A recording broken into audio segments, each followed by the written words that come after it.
Still want more? Here are some to-dos.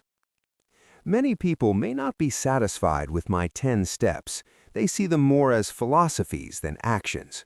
I think understanding the philosophy is just as important as the action. There are many people who want to do instead of think, and then there are people who think but do not do. I would say that I am both. I love new ideas and I love action. So for those who want a to-do list on how to get started, I will share with you some of the things I do in abbreviated form. Stop doing what you're doing. In other words, take a break and assess what is working and what is not working.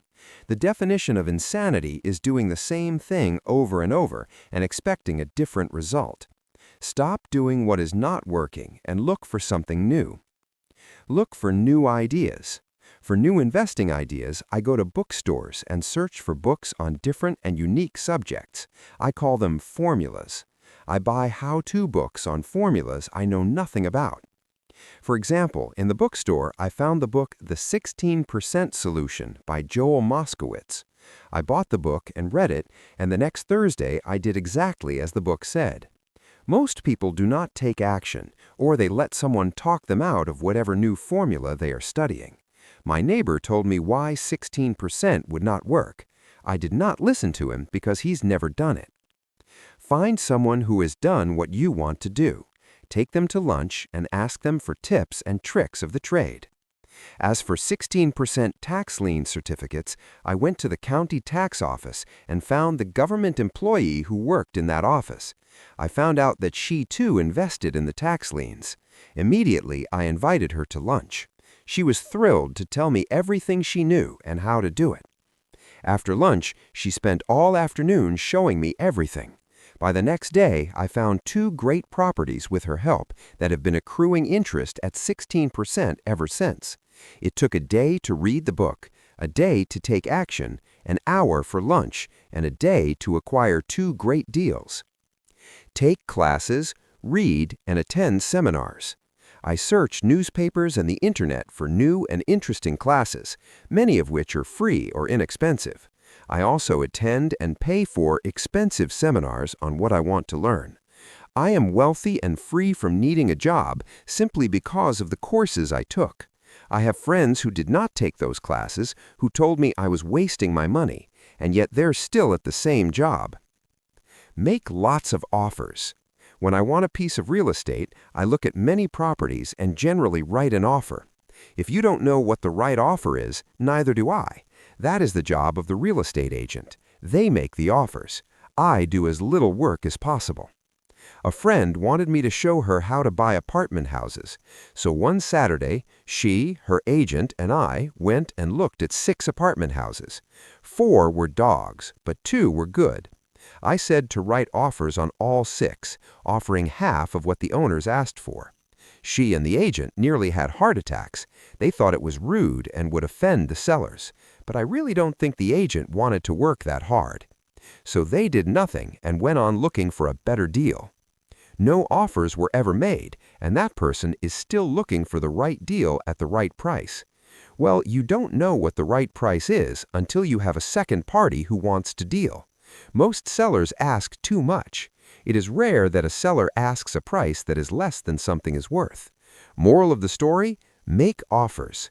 People who are not investors have no idea what it feels like to try to sell something. I have had a piece of real estate that I wanted to sell for months. I would have welcomed any offer. They could have offered me 10 pigs and I would have been happy, not at the offer, but just because someone was interested. I would have countered, maybe for a pig farm in exchange, but that's how the game works. The game of buying and selling is fun. Keep that in mind. It's fun and only a game. Make offers. Someone might say yes. I always make offers with escape clauses. In real estate, I make an offer with language that details subject to contingencies, such as the approval of a business partner. Never specify who the business partner is. Most people don't know that my partner is my cat. If they accept the offer and I don't want the deal, I call home and speak to my cat. I make this ridiculous statement to illustrate how absurdly easy and simple the game is. So many people make things too difficult and take it too seriously. Finding a good deal, the right business, the right people, the right investors, or whatever, is just like dating. You must go to the market and talk to a lot of people, make a lot of offers, counter-offers, negotiate, reject, and accept.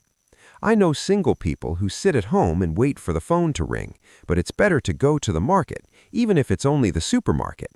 Search, offer, reject, negotiate, and accept are all parts of the process of almost everything in life. Jog, walk, or drive a certain area once a month for 10 minutes.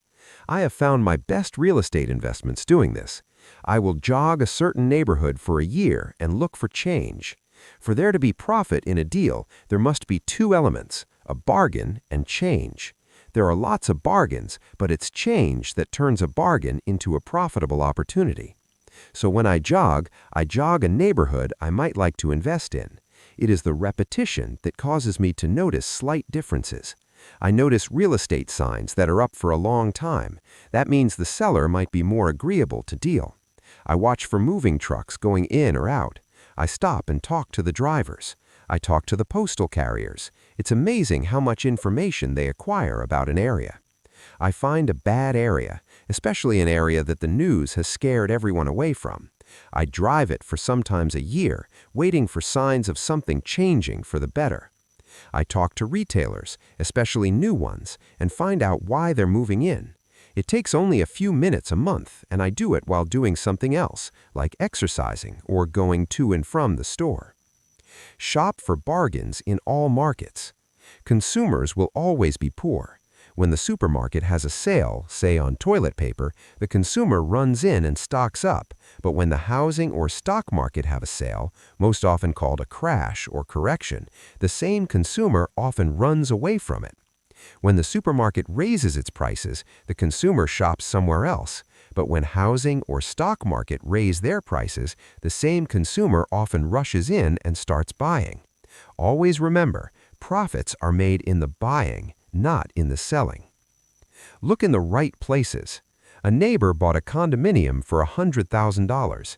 I bought the identical condo next door for $50,000. He told me he's waiting for the price to go up.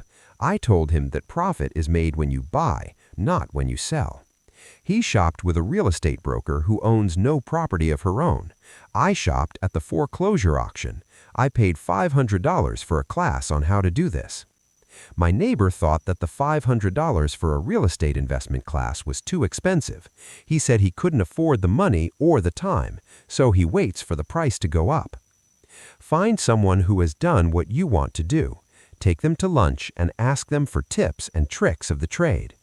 As for 16% tax lien certificates, I went to the county tax office and found the government employee who worked in that office. I found out that she too invested in the tax liens. Immediately, I invited her to lunch. She was thrilled to tell me everything she knew and how to do it. After lunch, she spent all afternoon showing me everything. By the next day, I found 2 great properties with her help that have been accruing interest at 16% ever since. It took a day to read the book, a day to take action, an hour for lunch, and a day to acquire 2 great deals. Take classes, read, and attend seminars. I search newspapers and the internet for new and interesting classes, many of which are free or inexpensive. I also attend and pay for expensive seminars on what I want to learn. I am wealthy and free from needing a job simply because of the courses I took. I have friends who did not take those classes who told me I was wasting my money, and yet they're still at the same job. Make lots of offers. When I want a piece of real estate, I look at many properties and generally write an offer. If you don't know what the right offer is, neither do I. That is the job of the real estate agent. They make the offers. I do as little work as possible. A friend wanted me to show her how to buy apartment houses. So one Saturday, she, her agent, and I went and looked at 6 apartment houses. 4 were dogs, but 2 were good. I said to write offers on all 6, offering half of what the owners asked for. She and the agent nearly had heart attacks. They thought it was rude and would offend the sellers. But I really don't think the agent wanted to work that hard. So they did nothing and went on looking for a better deal. No offers were ever made, and that person is still looking for the right deal at the right price. Well, you don't know what the right price is until you have a second party who wants to deal. Most sellers ask too much. It is rare that a seller asks a price that is less than something is worth. Moral of the story? Make offers. People who are not investors have no idea what it feels like to try to sell something. I have had a piece of real estate that I wanted to sell for months. I would have welcomed any offer. They could have offered me 10 pigs and I would have been happy, not at the offer, but just because someone was interested. I would have countered, maybe for a pig farm in exchange, but that's how the game works. The game of buying and selling is fun. Keep that in mind. It's fun and only a game. Make offers. Someone might say yes. I always make offers with escape clauses. In real estate, I always make offers with escape clauses. In real estate, I make an offer with language that details subject to contingencies, such as the approval of a business partner. Never specify who the business partner is. Most people don't know that my partner is my cat. If they accept the offer and I don't want the deal, I call home and speak to my cat. I make this ridiculous statement to illustrate how absurdly easy and simple the game is. So many people make things too difficult and take it too seriously. Finding a good deal, the right business, the right people, the right investors, or whatever, is just like dating. You must go to the market and talk to a lot of people, make a lot of offers, counter-offers, negotiate, reject, and accept. I know single people who sit at home and wait for the phone to ring, but it's better to go to the market, even if it's only the supermarket. Search, offer, reject, negotiate, and accept are all parts of the process of almost everything in life. Jog, walk, or drive a certain area once a month for 10 minutes. I have found some of my best real estate investments doing this. I will jog a certain neighborhood for a year and look for change. For there to be profit in a deal, there must be two elements, a bargain and change. There are lots of bargains, but it's change that turns a bargain into a profitable opportunity. So when I jog a neighborhood I might like to invest in. It is the repetition that causes me to notice slight differences. I notice real estate signs that are up for a long time. That means the seller might be more agreeable to a deal. I watch for moving trucks going in or out. I stop and talk to the drivers. I talk to the postal carriers. It's amazing how much information they acquire about an area. I find a bad area, especially an area that the news has scared everyone away from. I drive it for sometimes a year, waiting for signs of something changing for the better. I talk to retailers, especially new ones, and find out why they're moving in. It takes only a few minutes a month, and I do it while doing something else, like exercising or going to and from the store.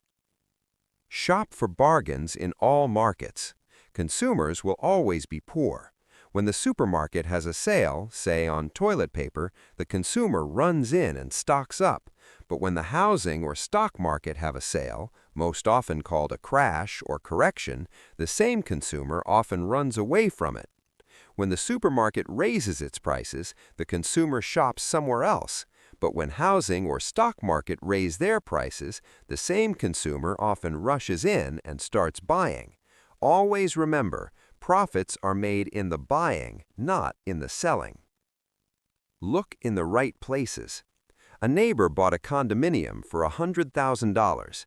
I bought the identical condo next door for $50,000. He told me he's waiting for the price to go up.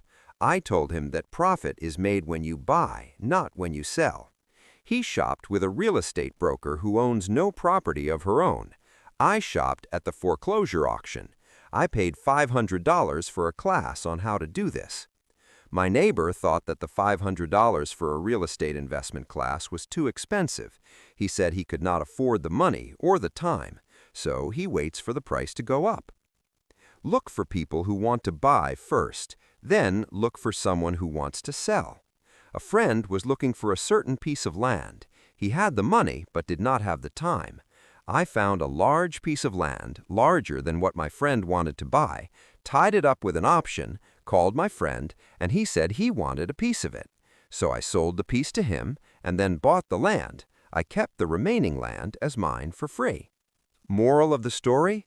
Buy the pie and cut it in pieces. Most people look for what they can afford, so they look too small. They buy only a piece of the pie, so they end up paying more for less. Small thinkers don't get the big breaks. If you want to get richer, think big. Think big. Retailers love giving volume discounts simply because most business people love big spenders. So even if you're small, you can always think big. When my company was in the market for computers, I called a few friends and asked them if they were ready to buy also. We then went to different dealers and negotiated a great deal because we wanted to buy so many. I have done the same with stocks. Small people remain small because they think small, act alone, or don't act at all. Learn from history. All the big companies on the stock exchange started out as small companies. Colonel Sanders did not get rich until after he lost everything in his 60s. Bill Gates was one of the richest men in the world before he was 30. Action always beats inaction. These are just a few of the things I have done and continue to do to recognize opportunities. The important words are have done and do. As repeated many times throughout the book, you must take action before you can receive the financial rewards. Act now.